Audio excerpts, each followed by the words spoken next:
Stove top സ്റ്റോറീസിൻ്റെ പുതിയ വീഡിയോയിലേക്ക് സ്വാഗതം. ഇന്ന് നമുക്ക് വളരെ ടേസ്റ്റി ആയിട്ടുള്ള നോർത്ത് ഇന്ത്യൻ ഡിഷായ പനീർ ബുന മസാല തയ്യാറാക്കാം. അതിന് വേണ്ടി ഒരു കപ്പ് തൈര് എടുത്തിട്ടുണ്ട്. അതിനകത്തേക്ക് മുളക് പൊടി, മഞ്ഞൾപ്പൊടി, ജീരകപ്പൊടി, ഗരം മസാല, കസൂരി മേത്തി, കുറച്ച് ഉപ്പും ചേർത്ത് നന്നായിട്ടൊന്ന് മിക്സ് ചെയ്തെടുക്കുക. പിന്നെ ഇതിൻ്റെ കൂടെ മല്ലിപ്പൊടിയും കൂടെ ചേർക്കണം കേട്ടോ. അത് ആദ്യം എന്നോട് ചേർക്കാൻ മറന്നുപോയി. കുറച്ച് മല്ലിപ്പൊടിയും കൂടെ ചേർത്ത് മിക്സ് ചെയ്തൊന്ന് മാറ്റി വെക്കുക. ഇനി ഒരു 2 തക്കാളി, വലിയ 2 തക്കാളിയാണ് എടുത്തത്.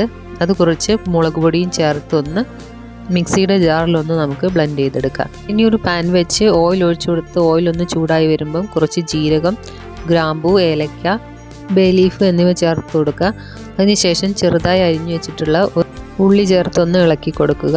ഇനി ഇതിനകത്തേക്ക് ഇഞ്ചി വെളുത്തുള്ളി പേസ്റ്റ് ചേർത്ത് കൊടുക്കുക. നന്നായിട്ടൊന്ന് മിക്സ് ചെയ്തെടുക്കുക. നന്നായി വഴറ്റി ഉള്ളിയുടെ ഒക്കെ കളറൊന്ന് ഗോൾഡൻ കളറാവുന്ന, ചെറുതായിട്ടൊരു ഗോൾഡൻ കളറാവുന്ന വരെ ഒന്ന് വഴറ്റിയെടുക്കുക.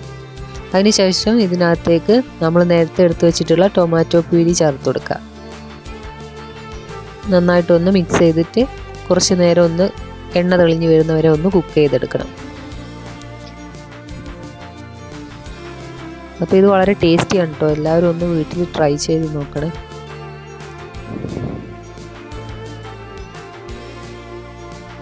അപ്പോൾ അത് പാത്രത്തിൽ നോക്കൊന്ന് വിട്ടു വരാൻ തുടങ്ങുന്നുണ്ട്. ഇനി ഇതിനകത്തേക്ക് നമ്മൾ നേരത്തെ തയ്യാറാക്കി വെച്ചിട്ടുള്ള തൈര് മിക്സ് ചെയ്തത് ചേർത്ത് കൊടുക്കുക. ഇത് നന്നായിട്ടൊന്ന് ഇളക്കി യോജിപ്പിച്ചെടുക്കുക. ഇതൊരു തിക്ക് ഗ്രേവി ആകുന്നവരെ ഒന്ന് കുക്ക് ചെയ്തെടുക്കണം. ഒരു 5 മിനിറ്റെങ്കിലും ഒന്ന് എടുക്കുക. കുറച്ച് നേരം ഒന്ന് വേവിച്ചെടുക്കുക. അപ്പോൾ നമ്മുടെ ഗ്രേവിയൊക്കെ ഒന്ന് തിക്കായിട്ട് വരുന്നുണ്ട്. ഇളക്കി കൊടുക്കുക. അടിയിൽ പിടിച്ചു പോകാതെ നോക്കണം. നമ്മുടെ ഗ്രേവിയൊക്കെ നന്നായിട്ട് തിളച്ച് തുടങ്ങിയിട്ടുണ്ട്.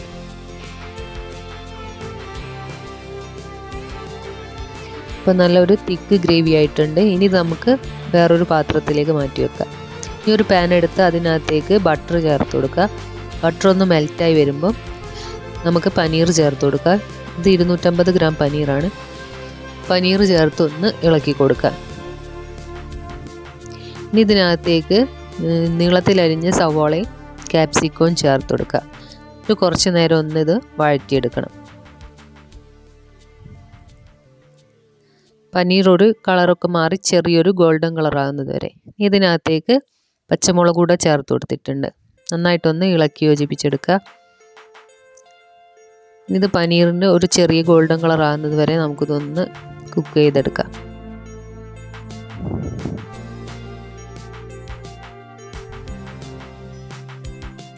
ഇനി ഇതിനകത്തേക്ക് കുരുമുളക് പൊടി കൂടെ ചേർത്ത് കൊടുക്കുന്നുണ്ട്. കുറച്ച് ജീരകം പൊടിച്ചതും കുറച്ച് ഉപ്പും കൂടെ ചേർത്ത് കൊടുക്കാം.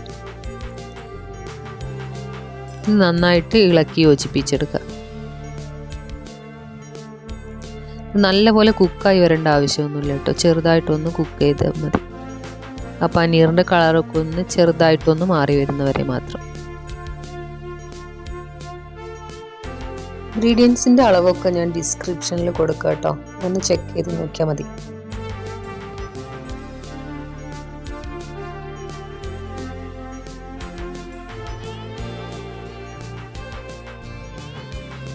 ഇപ്പം എല്ലാം ഒന്ന് പാകത്തിന് കുക്കായി വന്നിട്ടുണ്ട്.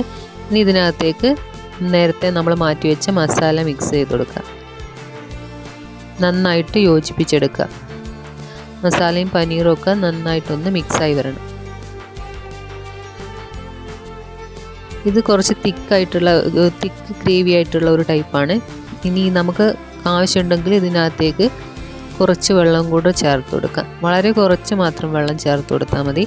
കൂടുതലായിട്ടൊന്നും ചേർത്ത് കൊടുക്കണ്ട.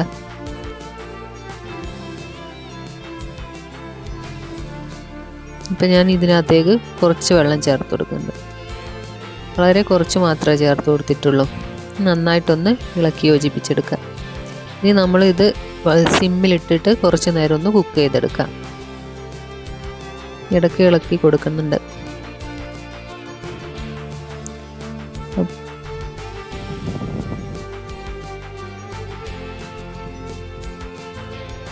ഇത് നമുക്ക് വളരെ എളുപ്പത്തിൽ വീട്ടിൽ തയ്യാറാക്കിയെടുക്കാൻ പറ്റുന്നതേ ഉള്ളൂ.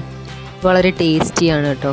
ഈ പനീർ ബുന മസാല നമുക്ക് ചപ്പാത്തി, റൊട്ടി, നാനിൻ്റെ ഒക്കെ കൂടെ കഴിക്കാൻ സൂപ്പറാണ്. അപ്പോൾ വളരെ സിമ്പിളായിട്ടുള്ള നമ്മുടെ ഈ റെസിപ്പി എല്ലാവരും ഒന്ന് ട്രൈ ചെയ്ത് നോക്കണേ. ഇനി നമുക്ക് ഫ്ലെയിം ഓഫ് ചെയ്യാം. അപ്പോൾ എല്ലാവരും ഒന്ന് ട്രൈ ചെയ്ത് നോക്കിയിട്ട് കമൻറ്റ് ചെയ്യുക. പുതിയ വീഡിയോസായിട്ട് നമുക്ക് വീണ്ടും കാണാം. അതുവരേക്കും ബൈ.